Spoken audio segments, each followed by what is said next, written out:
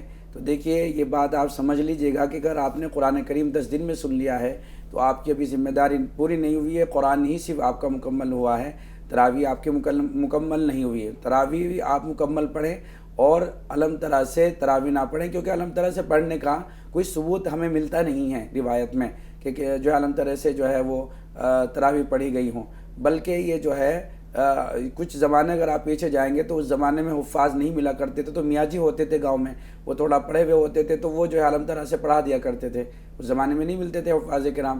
لیکن جو ہے وہ تو ایک یہ ہے کہ ایک سنت ادا ہو جائے اس لیے کیا کرتے تھے، لیکن معاملہ یہی ہے کہ آپ نے اگر 10 دن کا قرآن سن لیا ہے تو آپ جو ہے ایسی ہی مسجد میں تراویح پڑھیں جہاں 28 دن کا یا 29 دن کا قرآن ہو رہا ہے۔ دل میں یہ بات نہ لے کر کے آئیں کہ ہمارا قرآن مکمل ہو گیا ہے، بلکہ آپ جو ہے سورہ تراویح سے نہ پڑھ سورہ علم طرح سے نہ پڑھ کر کے وہیں تراویح پڑھیں جہاں قرآن کریم کے ذریعے سے جو ہے تراویح ہو رہی ہے۔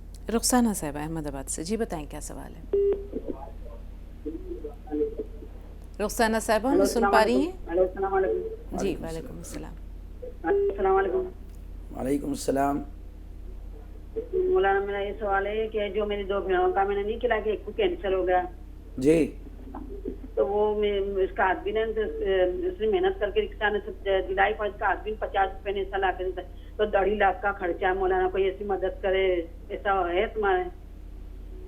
ہلو جی آپ کا سوال ہم مکمل طریقے پر سمجھ نہیں پائے، پھر سے بتا دیجیے گا۔ ارے مولانا میں یوں کہتی ہوں کہ میری جو بہن کو کینسر ہو گیا نا منہ میں، تو وہ بیچاری غریب ہے گی، تو اس کا آدمی کو رکشا نے دلائی، محنت کرنے جاتی، گھر کا کام کرتی ہے نا، اس کا آدمی رکشا میں 50 روپے دیتا ہے گا، تو بیچاری کے پاس 2.5 لاکھ کا خرچہ ہے، تو اس کے پاس پیسہ نہیں ہے۔ ہلو جی جی پیسہ نہیں ہے، جی ہلو جی جی پیسہ نہیں، تو آپ کیا معلوم کرنا چاہتی ہیں اس میں؟ یعنی کوئی مدد کرے مولانا، ایسا کوئی ہے مدد کرے، غریب ہے وہ۔ دیکھیے اس وقت میں تو بڑا مسئلہ ہے، لیکن بعض لوگ اللہ کے نیک بندے ایسے ہوتے ہیں کہ وہ مدد کرتے ہیں، لیکن فی الحال ہمارے ایسے لوگوں تک رسائی نہیں ہے۔ آپ جس علاقے میں ہیں بہن اس کے آس پاس، ہاں اس کے آس پاس اگر ایسے لوگ ہوں تو آپ اس کا پتہ لگائیں۔ کچھ لوگ علاج بھی کرا دیتے ہیں اور پتہ بھی نہیں لگتا ہے، دوائیوں کے پیسے بھی دے دیتے ہیں اور جو ہے آپریشن وغیرہ کے بھی پیسے دے دیتے ہیں، تو لہٰذا آپ اپنے ہی علاقے میں ایسے لوگوں کو تلاش کیجیے، لوگوں سے کہیے گا تاکہ جو ہے وہ آپ کے جو ان کا جو علاج ہے اس میں بآسانی سے وہ علاج مکمل ہو سکے۔ دیکھیے ایک طریقہ یہ ہے، جو مساجد ہیں یہ واقعی بہت بڑا ادارہ ہے، ایک بہت بڑا ادارہ ہے ہر طرح کا، اس میں وہاں نمازی آتے ہیں۔ آپ ایک کام کریں کہ آپ چلی جائیں اس مسجد کے امام صاحب کے پاس جی، اور وہاں جا کر کے آپ پورا مسئلہ بیان کریں کہ دیکھیے یہ کیفیت ہے، یہ اس خاتون کا مسئلہ ہے، یہ اس کے شوہر کی حالت ہے، 50 روپے روزانہ کی جو ہے وہ اس کی انکم ہے، اب ایسے میں وہ 2.5 لاکھ کا خرچ کہاں سے وہ پورا کر سکتی ہے؟ تو چونکہ رمضان کا مہینہ ہے، اس وقت اہل خیر حضرات زکوٰۃ نکالتے ہیں، امام صاحب جو ہیں وہ اس علاقے کے نمازیوں میں جو تراویح میں آتے ہیں، چاہے وہ پنجگانہ نمازوں میں آتے ہیں، وہاں آپ کا مسئلہ بیان کریں گے، ان کو آپ اپنا ایڈریس دے دیجئے، ان کو آپ اپنا فون نمبر یہ جو بھی آپ کے پاس ہے وہ دے دیجئے، اور اس کے بعد کچھ دن کے بعد جا کے امام صاحب سے دریافت کیجئے کہ کیا بنا، اور ان کو بتا دیجئے کہ اگر آپ لوگوں کو کہہ دیں کہ آپ کو ضرورت مند ہے، اور یقینی طور پر آپ کی مدد ہوگی، لیکن جب اس کے لیے آپ کو خود تھوڑی جستجو کرنی پڑے گی، تو آپ کم عمل کر کے دیکھیں اس پر، انشاءاللہ ہمیں امید ہے کہ اللہ تعالیٰ غیب سے کوئی صورت ضرور پیدا کرے گا۔ محبوب بھائی آپ بتائیں کیا سوال ہے؟ محبوب بھائی میں سن پا رہے ہیں؟ ایسا لگتا ہے ان سے رابطہ نہیں ہے. اب چونکہ وقت تقریباً ختم ہوا چاہتا ہے, سوالات تو نہیں لے پائیں گے ہم, لیکن ایک چھوٹی سی بات بیان کرتے چلیں کہ ایک لڑکا کہیں جا رہا تھا, اس نے دیکھا دیوار پر ایک نوٹ لکھا ہوا ہے, کاغذ کا ایک ٹکڑا ہے جو چسپاں کیا ہوا ہے. اس نے پڑھنا شروع کیا, اس پہ لکھا تھا کہ میرا 50 روپے کا نوٹ اس راستے پہ کہیں گر گیا ہے, جس کو بھی ملے وہ نیچے دیے ہوئے ایڈریس پر پہنچا دے. اب اسے بڑی حیرت ہوئی کہ اس دور میں کون ایسا غریب انسان ہے بیچارہ جس کا کہ 50 روپے کا نوٹ گم ہو گیا ہے اور اسے اس کی تلاش اور جستجو ہے. وہ مطلوبہ ایڈریس پر پہنچا تو دیکھا ایک ٹوٹا پھوٹا سا خستہ حال گھر ہے. دروازہ کھٹکھٹایا تو ایک بڑھیا لاٹھی ٹیکتی ہوئی آئی باہر. پوچھا کہ کون ہو بیٹا؟ اس نے کہا کہ یہ 50 روپے کا نوٹ مجھے ملا ہے راستے میں اور میں آپ کو دینے کے لیے آیا ہوں. تو وہ عورت کہتی ہے کہ بیٹا اب تک 50 لوگ جو ہیں یہ 50 روپے کا نوٹ مجھے دے جا چکے ہیں, نہ جانے کون اللہ کا نیک بندہ ہے جو میری اس حالت کو دیکھ کر میری مدد پہنچانے کے لیے یا میری مدد کرنے کے لیے اس نے یہ طریقہ اختیار کیا ہے. تو یہ پیسہ میرا نہیں ہے, 50 لوگ مجھے 50 روپے کا نوٹ اب تک دے جا چکے ہیں, میں یہ نہیں لوں گی. لیکن اس لڑکے نے اصرار کر کے اس بوڑھی عورت کے ہاتھ میں وہ پیسہ دے دیا. تو بوڑھی عورت نے کہا بیٹا ایک مہربانی اور کرنا, جاتے جاتے اس نوٹ کو نا پھاڑ دینا دیوار پر سے. لیکن وہ لڑکا واپس جاتے ہوئے دل میں سوچتا رہا کہ کیا میں وہ نوٹ ہٹا سکوں گا وہاں سے, وہ کاغذ ہٹا سکوں گا. ایک آدمی نے اس کی مدد کا طریقہ اختیار کیا ہے تو وہ باوجود کوشش کے اس نوٹ کو نہیں ہٹا سکا, اس کاغذ کے ٹکڑے کو. تو کوشش کریں آپ لوگوں تک پہنچیں. اللہ تعالیٰ نے بہت سے نیک لوگ دنیا میں بنائے ہیں جو بڑی خاموشی سے مدد کرتے ہیں. اللہ تعالیٰ آپ کی بھی مدد کرے. جی ناظرین, اب چلتے چلتے ایک سرسری نظر ہمدرد کے پروڈکٹس پر ڈال دیتے ہیں. ہمدرد کے ظاہر سی بات ہے جو ہم آپ کو بتاتے ہیں کہ 4 پلرز ہیں جن پر ہمدرد کی ساکھ, اس کا اعتبار, اس کا افتخار یا اس کے لوگوں کے دلوں میں محبت اور قدر و منزلت قائم ہے. اور وہ 4 پلرز یہ ہیں کہ سب سے پہلے پیورٹی ہے, خالص اجزاء کا انتخاب ہوتا ہے. دوسرا ٹرسٹ ہے, 100 برسوں سے زیادہ کا بھروسہ ہے. تیسرا ہندوستانی اقدار پر مبنی ساکھ ہے. اور چوتھا پازیٹیو تھنکنگ ہے, یعنی ان کی مثبت سوچ ہے اور نیک ارادے ہیں, آنیسٹ انٹینشنز ہیں. تو یہ ہمدرد کی پہچان ہے. اب مصنوعات پر آپ کو ایک بار پھر ہم آپ کو ان سے روبرو کرواتے ہیں. کچی گھانی مسٹرڈ آئل 5 لیٹر کے کین میں موجود ہے. اس کے ساتھ آپ زعفران دیکھ سکتے ہیں, ہینگ پاؤڈر ہے, 1 لیٹر کی بوٹل میں بھی سرسوں کا تیل موجود ہے, ساتھ میں سیویاں موجود ہیں. اور اس کے بعد مسالے جات کی ایک وسیع رینج ہے جو تقریباً 9 طرح کے مسالوں پر مشتمل ہے. قورمے سے لے کر بریانی, بریانی سے نہاری, حیدرآبادی بریانی, کچن کنگ مسالہ, چکن مسالہ, میٹ مسالہ, حلیم مسالہ اور ٹکا مسالہ. اس کے علاوہ دونوں طرف آپ دیکھ سکتے ہیں, ایک طرف سونف ہے, دوسری طرف دار چینی, ثابت مسالے ہیں یہ. مشروبات کی اگر ہم بات کریں تو گلوکوز ڈی سے ہم آغاز کرتے ہیں. گلوکوز ڈی کے جسٹ نیچے آپ دیکھ سکتے ہیں شہد ہے, اور شہد کے ساتھ آپ کو ایک طرف نظر آ رہا ہے دائیں جانب زیتون کا تیل ہے, شربت روح افزا ہے, اور یہ ننھی سی باکمال بوتل جو ہے اس میں ناریل پانی ہے. تو اس کے بعد دوسری جانب آپ دیکھ سکتے ہیں اورنج اسکویش, لیمن اسکویش اور شربت سندل. تو اب آپ سے اجازت لینے کا وقت ہوا. بہت ساری باتیں ہوئیں, بہت ساری رہنمائی مفتی صاحب کے ذریعے آپ سب تک پہنچی, اور آپ کے سوالات نے بھی بہت سے لوگوں کے لیے مسئلے کو اور زندگی کو آسان کر دیا کہ جن لوگوں کی کالز ہم تک نہیں پہنچتی ہیں ان کی کالز جو ہیں آپ کے لیے رہنمائی کا, آپ کی کالز ان کے لیے رہنمائی کا ذریعہ بن جاتی ہے. مفتی صاحب بہت بہت شکریہ تشریف آوری کے لیے, ناظرین کی رہنمائی کے لیے. تو ایک بار پھر تمام ناظرین کی طرف سے آپ کا پرخلوص شکریہ. جزاک اللہ احسن جزاک. اجازت لیتے ہیں ناظرین, لیکن اجازت لینے سے پہلے وہی چھوٹی سی ایک گزارش, ایک مؤدبانہ التماس ہے کہ یہ رمضان کا مہینہ ہے, اور جیسا کہ آپ جانتے ہیں کہ اس میں اللہ تعالیٰ خود بہت مہربان ہے, اور کرو مہربانی تو پہلے زمین پر, خدا مہرباں ہوگا عرش بری پر. تو خضر کا کام کروں, رہنما بن جاؤں, درد جس دل میں ہو اس دل کی دوا بن جاؤں. کسی کے لیے مسیحائی کر دیں, کسی کے لیے رہنمائی بن جائے, اور کسی کے لیے کرم فرمائی کا ذریعہ بن جائے. تو ملتے ہیں اگلی ملاقات میں, اجازت لیتے ہیں. السلام علیکم ورحمۃ اللہ وبرکاتہ.